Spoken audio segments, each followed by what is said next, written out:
భయమేస్తుంది నువ్వే కదా చెప్పావమ్మా. అవును చాలా భయమేస్తుంది నువ్వే కదా చెప్పావమ్మా. అవును చంపలు చల్లమా అనిపించ కల్పన గుమ్మలు గుయ్యి అంటే నీకు కాబట్టి అలా జరిగింది. కాబట్టి అలా జరిగింది. హలో అండి, అందరూ ఎలా ఉన్నారు? మేమైతే చాలా బాగున్నాము. ఇంకా ఇక్కడ ఈ వీడియోలో చూస్తే కనుక మా యుఎస్ఏ టు ఇండియా జర్నీ అనమాట. అసలు కంప్లీట్గా ఎట్లా జరిగింది ఏంటి అనేది కంప్లీట్గా ఈ వీడియోలో అయితే ఉంటుంది.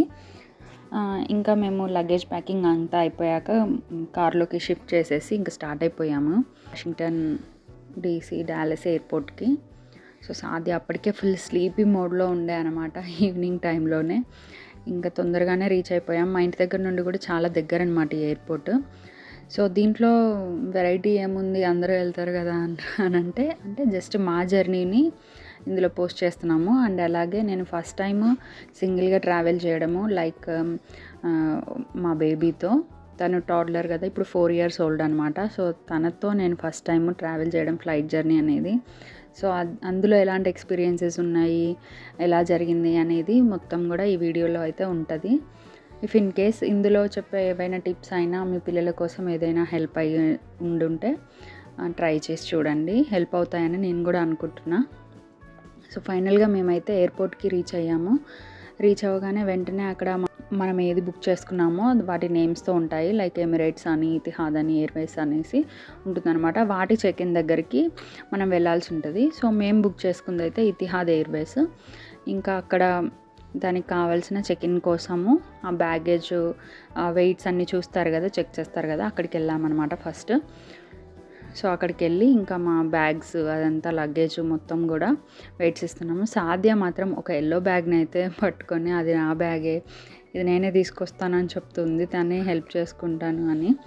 సో తన కోసమే ఆ బ్యాగ్ అని ఫిక్స్ అయిపోయింది. సో అందుకని ఆ బ్యాగ్నే వాళ్ళకి వెయిట్ చూడడానికి కూడా తనే ఇస్తుందనమాట. ఇంకా ఆ తర్వాత మిగతా బ్యాగ్స్ అన్నీ కూడా దాంట్లో చెక్ ఇన్లోకి వేసేసాము. సో ఫైనల్గా మా దగ్గర ఏంటి అంటే మా ఇద్దరికి సంబంధించిన క్లోత్స్ ఏవైనా, అంటే ఫ్లైట్లో ఏదైనా ఎమర్జెన్సీగా అవసరం అయ్యేవి అయితే ఒకటి బ్యాక్ ప్యాక్లో మేము ప్యాక్ చేసుకున్నాము. అండ్ అలాగే పాస్పోర్ట్స్ ఇంకా బోర్డింగ్ పాసెస్ అనేవి క్యారీ చేస్తున్నాను. ఫస్ట్ టైం కాబట్టి కొంచెం నాకు నర్వస్గానే ఉంది. సో లాస్ట్ టైం నేను సాధ్యతో వచ్చినప్పుడు మా పేరెంట్స్ కూడా నాతో వచ్చి ఉండే. సో అంత ఇబ్బందిగా ఏమీ లేదనమాట. సో నేను వాళ్ళు కాసేపు సాధ్యం చూసుకుంటూ ఉన్నాం ఆ టైంలో. ఇప్పుడు మాత్రం కంప్లీట్గా నేనే తనని టేక్ కేర్ చేయాలి కాబట్టి కొంచెం ఆ టెన్షన్ ఉంది. ఇంకా మా హస్బెండ్ని ఇక్కడే ఒక్కరే ఉంటారు, అంటే మా బ్రదర్ వాళ్ళు కూడా ఉన్నారు, బట్ ఇంకా ఒక్కరే ఉంటారు అన్నట్టు కొంచెం ఆ ఫీలింగ్ కూడా ఉంటుంది కదా, ఆ మిస్సింగ్ ఫీలింగ్ కొంచెం. ఇంకా ఇండియా వెళ్తున్నా అనే ఎక్సైట్మెంట్, కొంచెం అన్ని మిక్స్డ్ ఫీలింగ్స్ అయితే అన్నీ ఉన్నాయి ఇందులో, ఈ జర్నీలో నాకు. ఇంకా సాధ్య అసలు ఎలా రియాక్ట్ అవుతుందో, తనకు ఫుడ్ తింటుందో లేదో అందులో అని కూడా నేను అనుకున్నా. కానీ కొన్ని స్నాక్ ఐటమ్స్ అయితే నాతో పాటు క్యారీ చేశాను నేను సాధ్య కోసము. అట్లా చిన్నపిల్లలు ఉన్న వాళ్ళకైతే కొంచెం ఫుడ్ కూడా అలో చేస్తారు. సో అందుకని కొంచెం లిమిటెడ్ ఫుడ్ని అయితే మనము తీసుకెళ్ళొచ్చు. ఇంకా తర్వాత ఫ్లైట్ ఇంకా ఒక 1 hourలో స్టార్ట్ అవుతుంది అన్నప్పుడు ఇంకా అందరితో మాట్లాడడము, సెండ్ ఆఫ్స్ అన్నీ చేస్తున్నాం అనమాట. సాధ్య అయితే వాళ్ళ ఫాదర్ని చాలా మిస్ అవుతుంది. బట్ ఏంటి అంటే ఇండియా వెళ్తే మనకి అందరు కజిన్స్ ఉంటారు, గ్రాండ్ పేరెంట్స్ ఉంటారు అనే ఒక ఎగ్జైట్మెంట్లో అయితే తను ఉందన్నమాట. నాకేమో కొంచెం నర్వస్నెస్, కొంచెం హ్యాపీనెస్ అన్నీ మిక్స్డ్ అట్లా ఉంది. సో బట్ తప్పదు, కొన్నిసార్లు డిస్టెన్స్ అనేది కూడా మనకి బెటర్ ఫ్యూచర్ని ఇస్తుంది అని అనుకుంటూ ఉంటానన్నమాట. ఇంకా తర్వాత ఆ టైంలో కరెక్ట్గా మాకు ఫ్లైట్ ఎప్పుడైతే టేక్ ఆఫ్ ఉందో అప్పుడు వర్షం పడుతూ ఉండే అనమాట ఎయిర్పోర్ట్లో. ఇంకా సాధ్యకి ఇష్టమైన రెయిన్బో వచ్చింది. దానివల్ల తను చాలా చాలా హ్యాపీగా ఉంది. ఇంకా మా హస్బెండ్ని నేను వీడియో తీస్తూ చూడు అని చెప్తుంటే తను కొంచెం నర్వస్గా ఫీల్ అవుతున్నారు.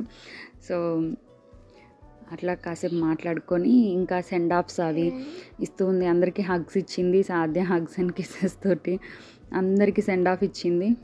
ఇది ప్రతి ఒక్కరి లైఫ్లో కూడా ఉంటాయి ఈ సెండ్ ఆఫ్స్. అంటే ఫ్లైట్ అనే కాదు, ఎక్కడికి వెళ్ళినా కూడా, అంటే ఒకరి దగ్గర ఉంటున్నామంటే ఇంకొకరిని మనం మిస్ అవుతూ ఉంటాం కదా. సో అందరినీ ఒకే దగ్గర ఉండాలి, ఒకే దగ్గర అందరితో ఉండాలి అనేది సమ్టైమ్స్ అది వర్కౌట్ అవ్వకపోవచ్చు. సో కొన్ని డేస్కి కోసం మాత్రమే కాబట్టి దట్స్ ఓకే అని అనిపించింది. ఓకే అని చెప్పి ఇంకా సాధ్యకు కూడా నేను చెప్పాననమాట, నాన్న వస్తారు లేదంటే మనమే వెళ్తాము ఇట్లా అని కొన్ని చెప్పేసరికి తను కూడా కొంచెం హ్యాపీగానే ఫీల్ అయింది. తనకి ఎంతో ఇష్టమైన విద్యని కూడా చాలా మిస్ అవుతుంది అనమాట. ఇంకా తనకి కూడా కిస్సెస్ అట్లా ఇచ్చేసి ఇంకా ఓకే హ్యాపీగా వెళ్ళండి, సేఫ్గా వెళ్ళండి అని మా హస్బెండ్ కూడా చెప్పారు. కొన్ని ఇన్స్ట్రక్షన్స్ ఏవైతే ఉంటాయో ఫ్లైట్లో అంటే ఎట్లా మేనేజ్ చేసుకోవాలి ఏం టికెట్తో అనేవి కూడా తను చాలా సజెస్ట్ చేశారు నాకు. అవి కూడా చాలా హెల్ప్ అయ్యాయి.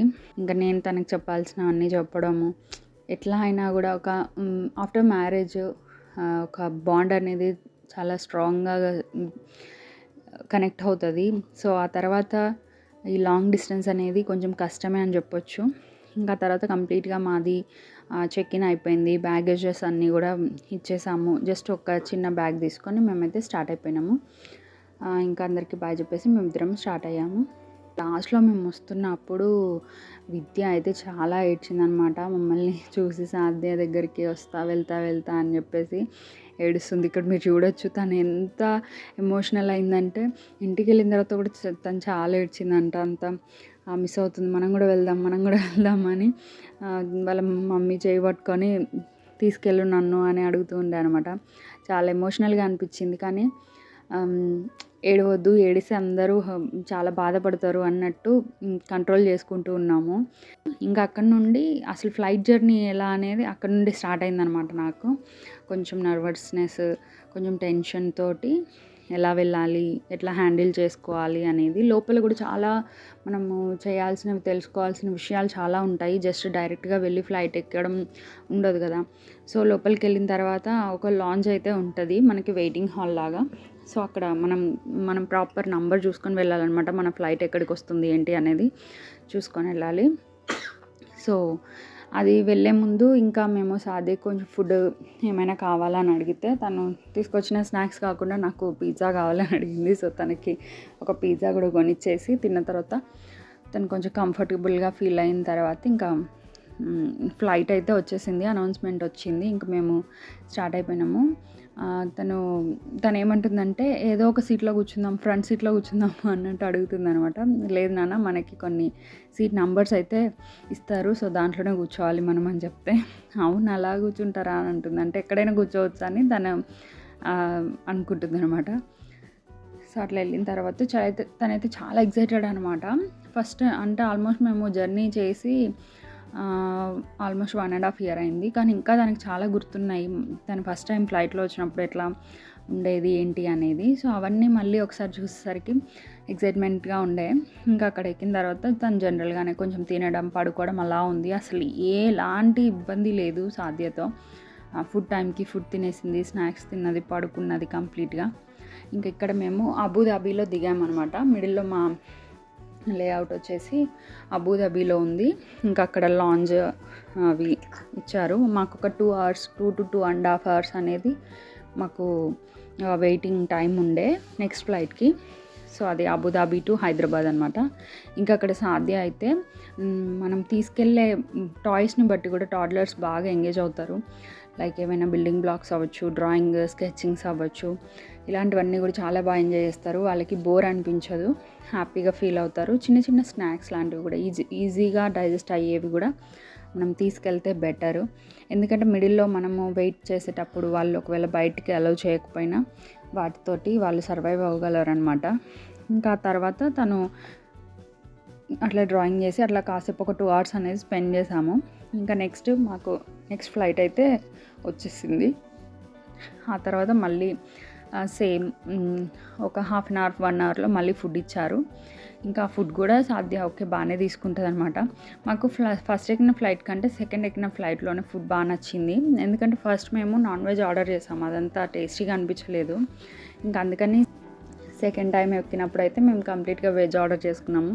సో దాంట్లో మనకి దాల్ రైస్, ఇంకా పన్నీర్ ఇదంతా ఇచ్చారనమాట. చాలా టేస్టీగా ఉండే. ఇంకా తర్వాత మేము హైదరాబాద్లో అయితే ల్యాండ్ అయిపోయినాము. ఇంకా నెక్స్ట్ ఇక్కడ ఇంకొక టాస్క్ ఏంటంటే బ్యాగ్స్ అనమాట. కంప్లీట్గా మావి సాధ్యవి నావి కాబట్టి 4 bags పెద్దవి, 2 bags చిన్నవి. సో అవి హ్యాండిల్ చేయడం అనేది చాలా కష్టము. అందుకని మా కజిన్ ఒకరు వచ్చి నాకు లోపల కూడా హెల్ప్ చేశారు. సో ఆ తర్వాత ఇంకా ఫైనల్గా మేమైతే హైదరాబాద్లో ఇండియాలో ల్యాండ్ అయినాము. సో మా మదర్, మా సిస్టర్, మా మామయ్య వీళ్ళందరూ కూడా వచ్చారు. చాలామంది వస్తాము అని అన్నారనమాట మా కో సిస్టర్ వాళ్ళందరూ కూడా. కానీ ఎందుకు అందరు అంత ఎర్లీ మార్నింగ్ 3 o'clockకి, సో అందరు ఇబ్బంది పడడం ఎందుకులేండి అని చెప్పేసి ఇంకా మేమే కొంచెం వెళ్ళామన్నమాట. సో హ్యాపీగా మేమైతే ఇండియాలో రీచ్ అయిపోయినాము. ఇదనమాట మా US to India journey. So thank you so much for watching this video. ఇంకా మరిన్ని ఇండియా వ్లాగ్స్ కోసం అయితే please subscribe to my channel.